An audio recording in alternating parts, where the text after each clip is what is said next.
You alluded to the next one you're going to do. So without further ado, on everybody, I'm gonna.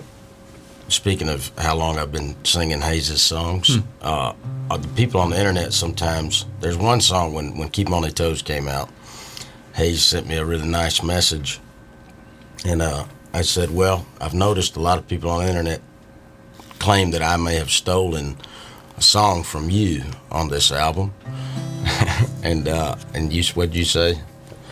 I quoted Keith Richards, who said stealing from me is like stealing from a pawn shop. And, it's not all that original to begin with. Yeah. If I did, it wasn't intentional, but I wrote this song with my dad, actually. It's called Soapbox, and I had the great Nikki Lane accompany me on the record, but we're gonna put the rumors to rest.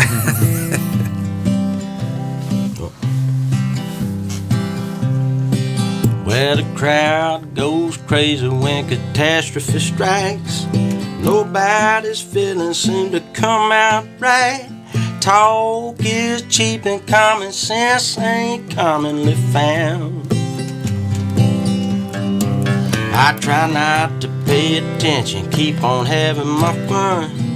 Minding my own, I'll be a son of a gun. If so-and-so down the road don't like it a bit, I keep sidestepping, they keep throwing me. I don't preach no tricks, don't talk politics. I'm just a casual singer, holding my stones and my sticks. If I got a problem, my job is pour my heart in a song. Yes, sir. Well, hot dog, your opinion is louder than mine. You might wear out my nerves, but you ain't changing my mind. My good guy, let's hop off his soapbox and get along. Well, there ain't no kitchen fitting all of these cooks. If you're craving bacon, you may get dirty looks. So what? Damn, suck it up and wash it down. I believe having passion is worth more than gold. They're telling the truth, don't ever get old. And sometimes, Lord, all we can do is fight. It might drive me crazy, it won't be tonight. I don't preach no tricks, don't talk politics. I'm just a casual singer, holding my stones and my sticks. If I got a problem, my job is pour my heart in a song. Well, hot dog, your opinion is louder than mine. You might wear out my nerves, but you ain't changing my mind. My good guy, let's hop off his soapbox and get along. You wanna show them what I stole from you? After all these years of running around, all this flying high and falling down, I gotta get back to the way I was. I'm gonna turn it around, darling, just because everybody's talking about the shape that I'm in. They say, boy, you ain't a poet, just a drunk with a pen. Over and over, again and again. Lord, they don't know about the places I've been. It gets hard out here, I know it, don't look it. I used to have heart, but the highway took it. The game was right, but the deal was crooked. I'll make it perfectly clear, it gets hard out here. There's some similarities, but you know. Oh, there's one more. Country music singers. Always been a real close fam. Anyway, you get we the go idea. all night. Yeah. So that's the song that I didn't steal from Hayes. I heard a couple lines there. Boy, There's only so many chords and melodies out there. I mean, you ain't a poet, just a drunk with a pen. That sure sounds what like a line. Who did that Drunken Poet's Dream? Who did that song? Oh, was it? I think that was me. That's a good one. Yes, sir. It's hard out here, folks. It's hard. It's Brent Cobb there and Hayes Carll, they're here on WNCW Live this Thursday morning. They're playing this evening in Charlotte at the Neighborhood Theater. Hayes, you were just in Charlotte, I don't know, when you were the last tour with your band. I think you played the Visual Light. Yeah, in October, about a year ago. Yeah, when you were here, in fact. So now you play in the Neighborhood Theater tonight. As you said, you each kind of, you share the stage together for most all the night, but a couple little breaks there, so you can talk about each other behind your backs. Yeah, with gives the good audience. Opportunity to vent, yeah, unload. It sounds like that's a lot of the what's going on with this tour. You appreciate each other's music, but you also get to vent and do some therapy or something. That's right. I don't know. I'm getting the sense that you guys have a little, I don't know. It's like marriage, interchange. you know. It can be great, but you know, we're still in the car with each other all day. It's a work in progress. So that's our therapy. Now, Hayes, there's a chance your wife is listening right now. She's here as well, yeah. Allison's here. Cool. So the show is tonight, and Brent, you mentioned briefly your producer and cousin, Dave. He's produced all your records, I guess. Well, no. No. He didn't do Keep 'Em on Their Toes. Yes, okay. And I did an EP in 2012. Okay. But he has produced most of them. We knew Dave Cobb before we knew you, I must say. He's just produced all these great albums. And then there's this Brent Cobb album, and it's produced by Dave. God, what are the chances? Are they related? And I forgot what I learned, but was it that, you knew each other, but musically you didn't really collaborate until kind of later in your family life? We didn't know each other at all. Oh, you didn't? Growing up, no. He's probably 12 years older than I am. And his dad was the only Cobb that left Richland, Georgia, where the rest of the Cobbs are from, and I think we were sort of that side of the family that maybe they didn't really want to associate with. And there's a story.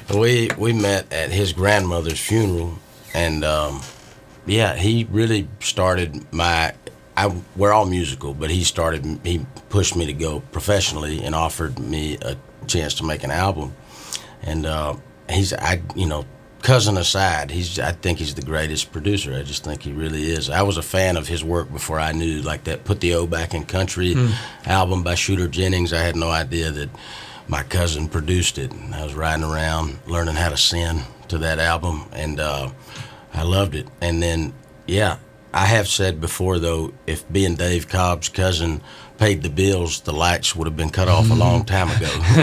But we really get along musically, though. That's good.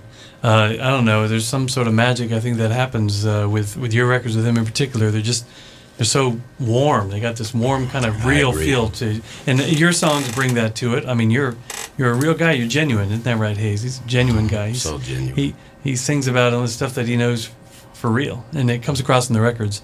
But same with you, Hayes. Same with you. Love the albums that you've done, of course, over the years. And what's next? Is something new after this one? You working on the next project? Well, I'm just gonna finish up. We got this tour, and I got about another month on the road, and then I'll shut it down and try and write some songs. I got a bunch of things brewing, and the hope is to turn them into something and make a record early next year and have it out about this time next year. But that's the plan. But you know how plans go. Plans can change. So you guys you do lots of different things. I mean, like Hayes, you still doing those personalized videos, or is that kind of a little bit earlier? And then some cameo live stuff. streams? Yeah, I still do it. We were just talking about it yesterday, and I was doing. Then the pandemic, that forced a lot of adaptations and evolutions of because our job disappeared, and so so I started doing a lot of live streams every Tuesday nights. We did like 70 of them, and cameos, and just ways that people, giving people a way to find me and connect that was different than the traditional way of you go out, you play a show, people come out to it. Yeah. Well, that disappeared, so we had to adapt and to give them an escape, too, because they couldn't go be together. No, it's been really powerful. That time for me, it helped me get through emotionally, mentally, and financially. But and now that I go out and I can meet people, and we'll do meet and greets or just see folks at the shows, and they'll tell me, every Tuesday night at 6:00, the family got together and we watched that. Then that was our lifeline to something, because everybody was holed up and couldn't see anybody, and so it's really powerful to me when they show their gratitude that they appreciate that I let them into my home and saw my kids and my wife and my dogs and my they came into our family, and at the time there's nobody, you can't hear anybody, you can't see anybody, you're just playing to a computer screen, and so you don't know what effect that's having. And so it's been really powerful to go out on the road now and get to see these people. And every night I've got so many people that come up and tell me, those Tuesday nights were really special for us. So in a way, it was really a lot of positives came out of a really negative thing. Yeah, well, and I know a lot of WNCW folks that relied on those Tuesday nights as a little respite and a way to get through it. So, but through the pandemic, you all learned to do different things you hadn't done before, like recording yourself, streaming yourself, doing all that stuff. Yeah. And making, personalized videos. It's new tricks and such. Brent, did you start your record label like during this last year or two? Old Body Records. It was just before the pandemic. Yeah. That seems like a big, heady, kind of tough thing to do, is to deal with a bunch more paperwork starting a record label. It's so you can own your own masters, master recordings. Real reason. That's great.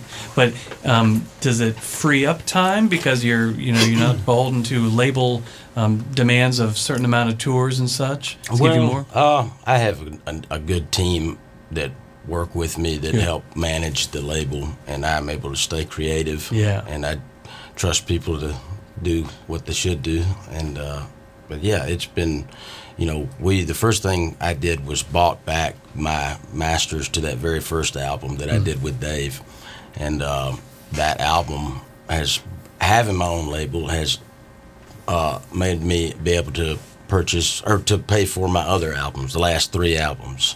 Right on. So that it's a big deal. Yeah. It's a different world. Yeah, kind of a sense of empowerment. You own the songs now that you wrote and did.